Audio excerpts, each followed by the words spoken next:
What's happening inside the so-called re-education camps in Xinjiang? Was that a campaign of religious repression or an unprecedented effort of de-radicalization? I don't have all the answers, but I want to find out, and we traveled across Xinjiang to track down some of the attendees in the program. We met 33-year-old artist Abdulzikari Albuli, who perfected his painting skills in the re-education center and now works in a gallery. We caught up with 30-year-old Yurugu Yusam, who works in hospitality.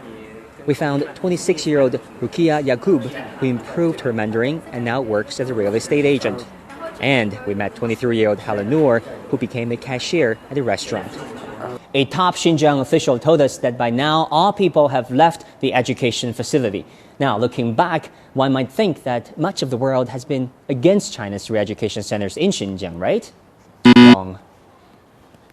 Yes, 22 Western countries and Japan wrote a letter to the UN criticizing China's Xinjiang camps, but 54 countries, most of them Muslim-majority states, defended China's counter-extremism efforts in Xinjiang, commending China in its development policies there and in, quote-unquote, promoting care to its Muslim citizens. And they probably have a point. China has built at least 35,000 mosques, more than France's 2,300, America's 2,106, and Great Britain's 1,600. Even on a per capita basis, Chinese Muslims still have more than triple the amount of mosques their Western peers have. That said, there are real concerns too. Many reports said that the mosques here have been demolished on a large scale. Is that true? Xinjiangda azdılar çıkılgan işler mi var? Şu mescit nayet uzun tarihiga konurab ketgan.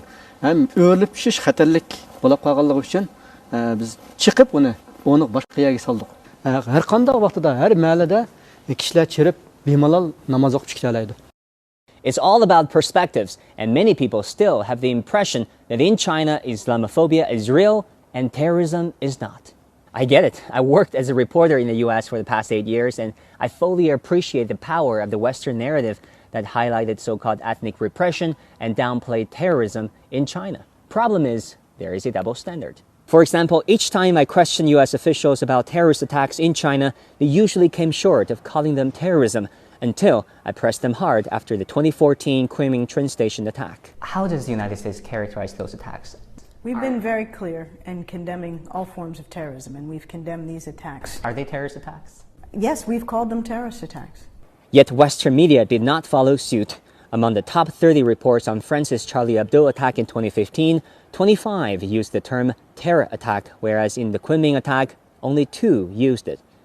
And in the rare event the phrase terror attack was used, it was put in quotation marks. But hey, China is not alone. Harvard scholar Sean Darling Hammond's research showed that in November 2015, 3 attacks took place in Paris, Beirut, and Baghdad around the same time. There were 392 articles about the attack in Baghdad, 1,292 about the one in Beirut, and 21,000 on the Paris attack. Around the globe that year, for each Western life lost to terrorism, there were 665 Western reports, and for each non-Western life, only 60.